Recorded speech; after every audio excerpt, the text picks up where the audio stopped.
3 tahun ada kot. 3 tahun? Dah? Sejak masukkan yang gam-gam, operate gam tu? Lepas tu lah. Sebab dah solat atas kerusi apa semua lah. Okey, cuba. Okey. Oh ya? Kalau tak boleh langsung. Ni senang tak lagi. Dia nak sabun dah senang. Dia tak nak sabun, dia tak boleh. Ya.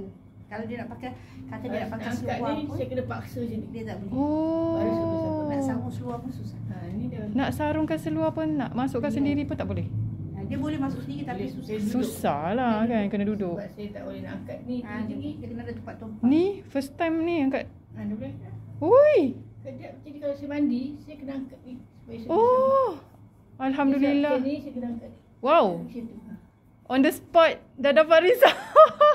Rasa tadi dia kata dah rasa lega sikit. Ya kak? Alhamdulillah. Saya kan tak boleh nak jangkau. Betul.